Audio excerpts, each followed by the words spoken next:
Assalomu alaykum barchaga. Dofamin jamoasi tomonidan tayyorlangan ichki a'zolar normal anatomiyasi kursimizning navbatdagi soni bilan tanishib chiqamiz. Bugun sizlar bilan qisqagina, lekin muhim va qiziqarli bir mavzu haqida gaplashamiz. Mavzuyimiz ko'krak qafasidagi liniyalar. Ushbu mavzu sizga o'qish davomida va keyingi faoliyatingizda ham albatta kerak bo'ladi. Biz institutda o'qib yurgan vaqtimizda ham ustozlarimiz ko'p marta ko'krak qafasidagi liniyalar haqida so'rashgan. Sababi bu mavzu klinik fanlarini o'rganishda juda ham muhim ahamiyatga ega. Hozir sizlar bilan ushbu mavzu haqida batafsil gaplashamiz. Demak, ko'krak qafasini sohalariga ajratuvchi liniyalar. Liniya degani chiziq. Ya'ni ko'krak qafasida biz bilamizki, ko'plab organlar bor. Mana bu yerdan ko'rishimiz mumkin. Ushbu organlarning joylashuvini tashqaridan sezib bo'lmaydi. Chunki tashqaridan bizni teri qoplab turadi. Biz bir qarashda ushbu organlarning joylashuvini aniqlay olmaymiz. Buning imkoniyati yo'q.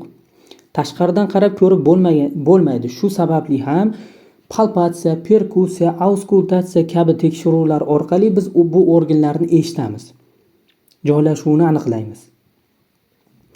Mana shu tekshiruvlarni amalga oshirishda biz ma'lum bir chiziqlardan foydalanamiz. Ya'ni standart belgilab qo'yilgan chiziqlar.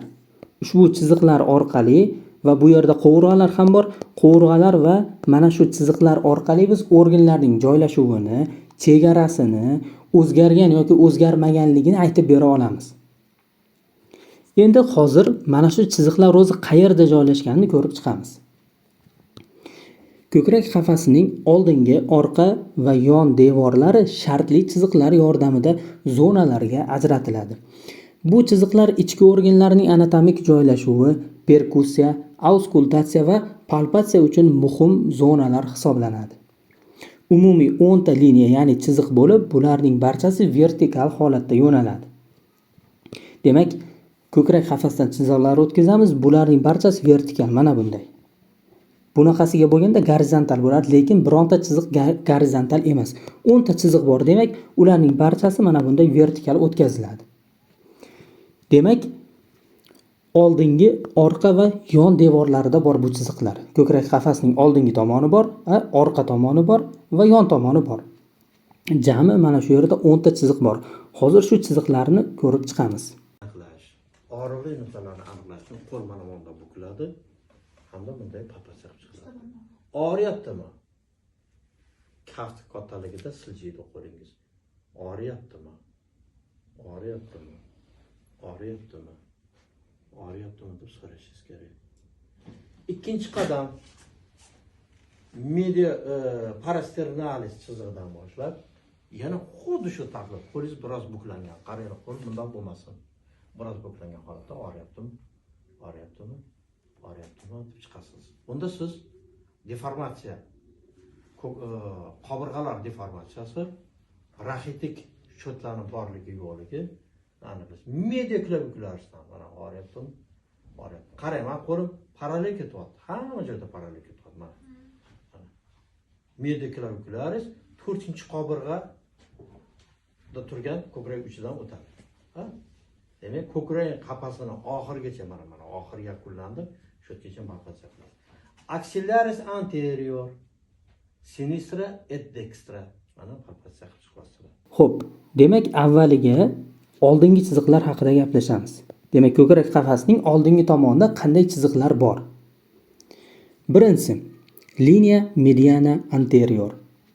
Buni tarjimasi oldingi o'rta chiziq deya tarjima qilinadi. Liniya degani chiziq, mediana o'rta, anterior oldingi. Bu chiziq toq, ya'ni bir donagina xolos. To'sh suyagi markazidan o'tadi. Yurak massajda muhim ahamiyatga ega. Xo'p, qani bu chiziq?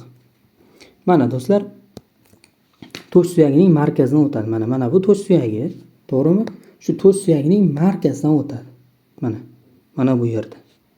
Demak, sizga liniya mediana anteriorni ko'rsat desa o'qituvchi, siz mana shu qayerdaligini aytasiz. To'sh suyagining markazidan o'tadi deb qo'lingiz bilan mana shu to'sh suyagining ustini ko'rsatishingiz mumkin. Liniya mediana anterior bu birinchi chiziq. Demak, bu yurak massajida muhim ahamiyatga ega. Buni birozdan keyin tushuntiraman, aynan yurak massajdagi ahamiyatini. Hozir esa keyingi chiziqqa o'tamiz. Keyingisi linea sternalis dextra et sinistra. Demak, sternum degani bu to'sh suyagi, to'g'rimi? O'ng va chap to'sh chizig'i deya tarjima qilinadi. Sternumni, ya'ni to'sh suyagining ikki yonidan, demak, yuqoridan pastga tortilgan chiziq. Mana linea sternalis. Mana bu to'sh suyagi, to'g'rimi? Shu to'sh suyagining shunday qirg'og'idan chekkasidan o'tadi bu chiziq. Bu chiziq lekin ikkita. Hozir bu rasmda faqat chap tomonidagisi ko'rsatilyapti, lekin bu tomonda ham bor. Demak, linea sternalis dextra et sinistra. Keyingi chizig'imiz linea parasternalis dextra et sinistra. To'sh yon chizig'i deya tarjima qilsak bo'ladi. Linea sternalisdan 1,5-2 sm yon tomonda, ya'ni lateral tomonda. Buni mana sternum degani to'sh suyagi, para degani yonida degan ma'noni anglatadi. Ya'ni to'sh suyagining yonidagi chiziq. Buni ham rasmda ko'rsataman, mana. Linea parasternalis. Albatta bu tomonda ham bor. Mana bu yerda. Demak, bu linea parasternalis dextra yoki sinistra, ya'ni o'ng va chap tomonlarda bo'ladi. Keyingi chizig'imiz linea mediaclavicularis dextra et sinistra. O'ng va chap o'rta o'mrov chizig'i. Klavikula degani, demak, o'mrov. Media degani o'rta. Mana shu o'mrov suyagining o'rtasidan o'tadigan chiziq degan ma'noni anglatadi. Hozir rasmda ko'rsataman. Demak, linea mammillaris ham deyiladi bu. Sababi ana shu ko'krak so'rg'ichlariga to'g'ri keladi bu chiziq. Mana shu sababdan linea mammillaris ham deyiladi. Demak, linea mediaclavicularis. Mana rasmda ko'rsatilgan. E'tibor bering. Mana bu o'mrov suyagi. Shu o'mrov suyagining o'rtasidan o'tgan, mana o'rtasi mana bu yer. O'mrov suyagining o'rtasidan, demak, yuqoridan pastga tomon chiziq tortamiz. Shu linea mediaclavicularis deyiladi. O'ng tomonda ham bor va mana chap tomonda ham bor. Demak, do'stlar, e'tibor bering, ko'krak qafasini oldingi tomonida 4 ta chiziq bor ekan. Linea mediana anterior, bu qayerdan o'tyapti? To'sh suyagining o'rtasidan o'tyapti. To'g'rimi? Keyingisi linea sternalis. Shu to'sh suyagining chekkasidan o'tyapti. Keyingisi linea parasternalis. To'sh suyagidan biroz chekkaroqda, 1,5-2,5 sm yon tomonda. Linea parasternalis o'tadi. Keyingisi linea mediaclavicularis. Bu o'mrov suyagining o'rtasidan yuqoridan pastga tortilgan xayoliy chiziq. Endi bularning ichida eng ko'p ishlatiladigani, odatda eng ko'p tilga olinadi linea mediaclavicularis. Shuning uchun buni albatta eslab qolishimiz kerak. Demak, ko'krak qafasini oldingi tomonidan o'tgan chiziqlar deganda albatta to'g'rilasini ham aytib berish kerak, lekin xayolingizga birinchi keladigani linea mediaclavicularis bo'lsa, yana ham yaxshi. Chunki juda ham ko'p adabiyotlarda ko'p tilga olinadi. Ushbu rasmda to'sh suyagi, o'mrov suyagi va qo'vroqlar alohida ko'rsatilgan. Bu yerda ham biz yuqoridagi chiziqlarni ko'rishimiz mumkin. Demak, ko'krak qafasining oldingi tomonida joylashgan chiziqlar yoki liniyalar deylik. Bular birinchisi linea mediana anterior, to'sh suyagining markazidan o'tadi. Keyingisi linea sternalis, to'sh suyagining chekkasidan o'tadi. Bu tomonda ham bor. Keyingisi linea parasternalis. Endi bu yerda ko'rsatilmabdi, mana bu yerdan o'tadi. O'ng va chap tomonda bor. Keyingisi linea mediaclavicularis. Mana o'mrov suyagi shuni o'rtasidan o'tadi mana. Linea mediaclavicularis. Mana shu 4 ta chiziq bor. Bu organlarni aniqlashda, chegaralarini aniqlashda muhim ahamiyatga ega.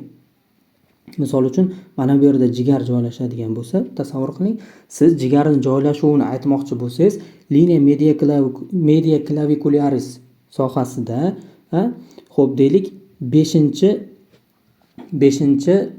qovurg'alar oralig'ida joylashgan. Chegarasi, yuqori chegarasi yoki pastki chegarasi yoki oldingi chegarasi va hokazo. Hozir birgina oddiy misol qilib keltiryapman, rasmlarda yana ko'rsataman. Xo'p, yuqorida aytdikki, liniya mediana anterior, ya'ni to'sh suyagning markazidan o'tadigan chiziq bor dedik. Shu chiziq yurak massajida muhim ahamiyatga ega. Nega? Chunki yurak massajida aynan shu to'sh suyagining markazi o'rtasini demak massaj qilish kerak bo'ladi. Qo'l bilan bosim beriladi. Nega aynan bu yer? Agar biroz o'ng tomonroqqa, biroz chap tomonroqqa massaj qiladigan bo'lsangiz, natijada qovurg'alarning sinishi, o'pkaning shikastlanishi kuzatilishi mumkin. Aynan keyin yuragimiz qayerda joylashgan? Yurakning aynan qon haydashga javob beradigan katta chap qorinchasi shu to'sh suyagining orqasiga to'g'ri keladi. Shunday ekan, eng xavfsiz, eng demak samarador massaj uchun samarador bo'lgan nuqta shu to'sh suyagining usti hisoblanadi va bu liniya mediana anteriorga to'g'ri keladi. Demak, aynan shu liniya mediana anteriorini topib turib shu yerga demak zarba beramiz, massaj qilamiz. Yurak massajidagi ahamiyati mana shundan iborat. Endi qachon qilinadi yurak massaj? Albatta yurakning to'xtab qolish holatlarida yoki qorincha fibrillatsiyalarida va hokazo. 1, 2, 3 and 4 and 5. 1 and 2 and 3 and 4 and 10. 1 and 2 and 3 and 4 and 50. Creating an artificial pump and doing the work of the heart manually. With each good, effective compression, you are building up pressure in the system, which will move blood around the heart and up to the brain.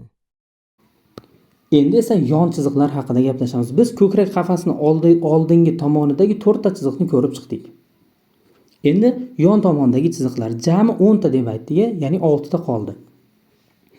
Linea axillaris anterior, oldingi qo'ltiq osti chizig'i. Qo'ltiq osti chuqurchasining old burmasidan o'tgan bu chiziq. Linea axillaris anterior. Mana rasmga e'tibor beramiz. Mana bu oldingi burmadan pastga tortilgan chiziq. Linea axillaris anterior. Keyingisi linea axillaris media. O'rta qo'ltiq osti chizig'i, qo'ltiq osti chuqurchasining markazidan o'tgan bu chiziq. Rasmda ko'rishimiz mumkin. Demak, mana qo'ltiq ostidan markazdan o'tgan bu chiziq. Linea axillaris media. Keyingisi linea axillaris posterior, orqa qo'ltiq osti chizig'i. Qo'ltiq osti chuqurchasining orqa burmasidan o'tgan.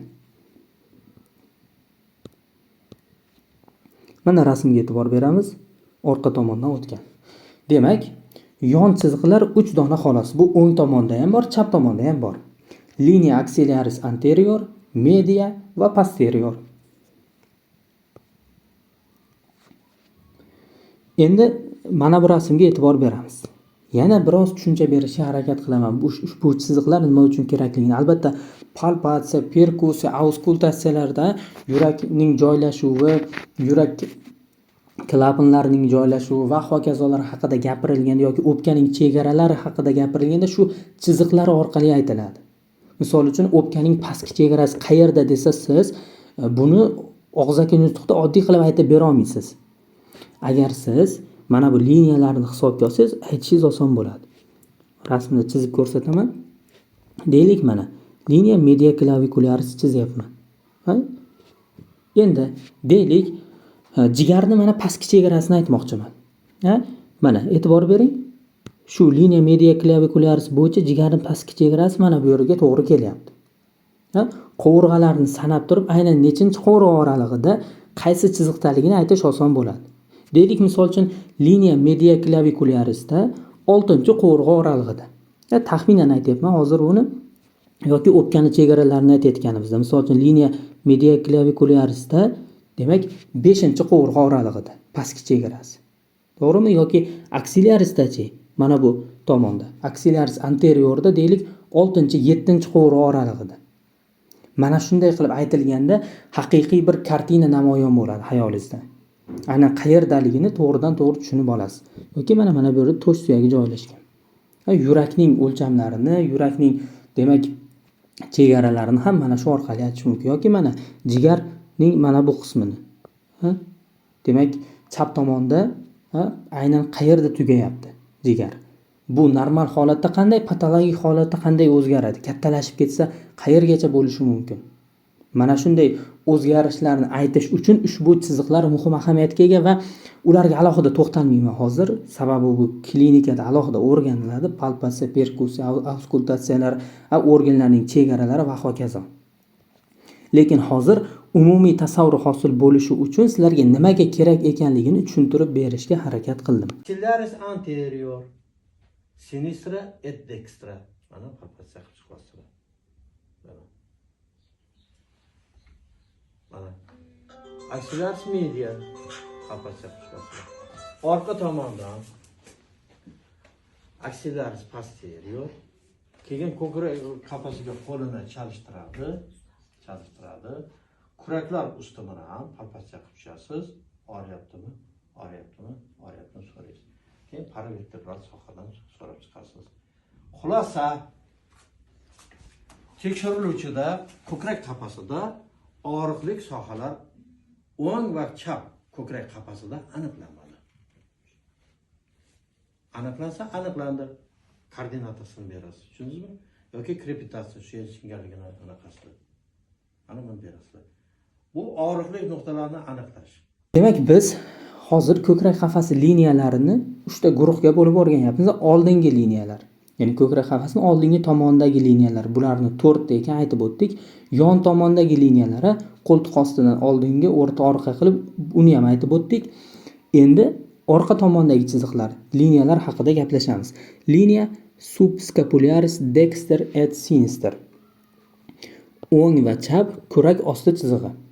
Har bir kurak suyagining pastki burchagidan vertikal yo'nalgan. Mana rasmda ko'rishimiz mumkin. Demak, mana e'tibor beramiz. Liniya scapularis. Mana bunday pastga tortiladi. Ba'zan subscapularis deydi, ba'zan scapularis deydi, lekin ko'proq scapularis deb ham ishlatiladi. Farqi yo'q, chunki aynan shu kurak suyagi asos qilib olingan. Kurak suyagining mana bu pastki burchagidan pastga tomon tortiladigan chiziq. Mana bu tomondan ham tortiladi. Yoki buni to'liq tortadigan bo'lsak, mana bunday chiziq namoyon bo'ladi. Liniya scapularis desanglar ham bo'ladi oddiyroq qilib. Xo'p, keyingisi liniya paravertebralis dexter et sinister. O'ng va chap umurtqaning yon chizig'i. Para degani yon, vertebra degani umurtqa.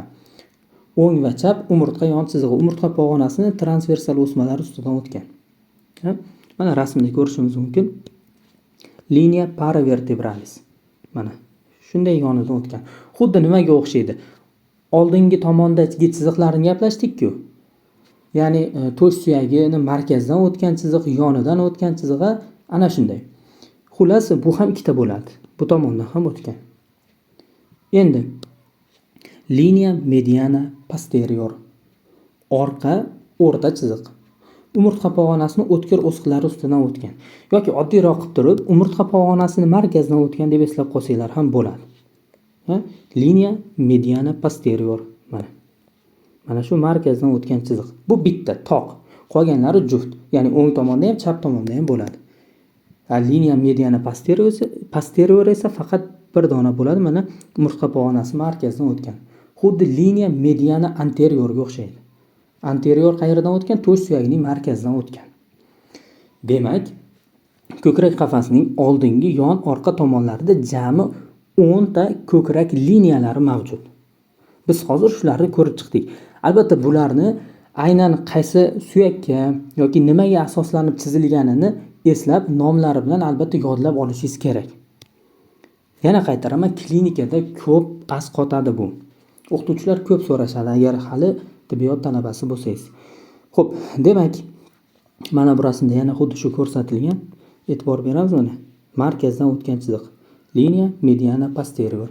Va uni yonidan ham chiziqlar o'tkazdik biz va mana scapularisni ham ko'rib turibsiz. Xullas, mana shu yerga alohida xulosa yasab qo'yaylik. Demak, ko'krak qafasining bu orqa chizig'i mana. Orqasidagi chiziqlar 3 ta. Bu rasmdan ko'rsataman. Demak, mana liniya mediana posterior va uning yonida bor nima? Liniya paravertebralis bor mana bu yerda va liniya scapularis. Mana shu yerda 3 xil, demak, orqa tomondan liniyalar o'tadi. Topografik chiziqlar, demak, parasternalis, eksternal chiziq, ha? Media clavicularis, axillaris anterior, axillaris media, axillaris posterior, scapularis,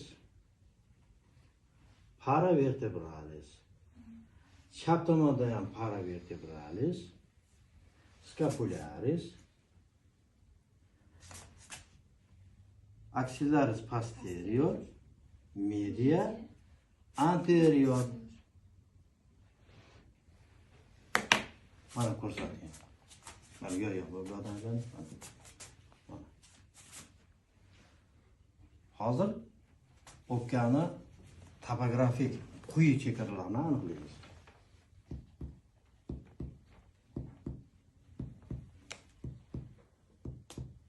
Что такое куча ерлар? Pastki chegarasi. Нижней границы? 5-qovurg'ani yuqori qirrasi. Mana 4-qovurg'a, mana 5-qirrani yuqori. Tak, media clavicularis.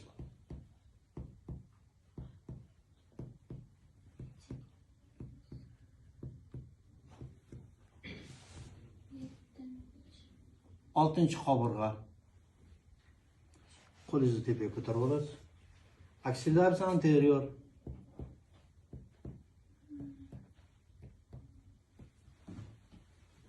Sakkiz. Media. Bu 7, bu 8. Posterior. Bizning onlayn kurslarimizda yanada ko'proq va sifatli ma'lumotlarni ustozlar nazorati ostida ularning ko'magida tartib bilan o'qib o'rganishingiz mumkin. Batafsil ma'lumot olish uchun administratorga murojaat qiling yoki Telegram kanalimiz orqali biz bilan bog'laning. Bugungi ma'lumotlarimiz mana shulardan iborat edi. E'tiboringiz uchun rahmat. Agar biz bergan ma'lumotlar sizga foydali bo'lsa, albatta izohlarda o'z fikringizni yozib qoldiring. Ijtimoiy tarmoqdagi sahifalarimizga obuna bo'ling. E'tiboringiz uchun rahmat.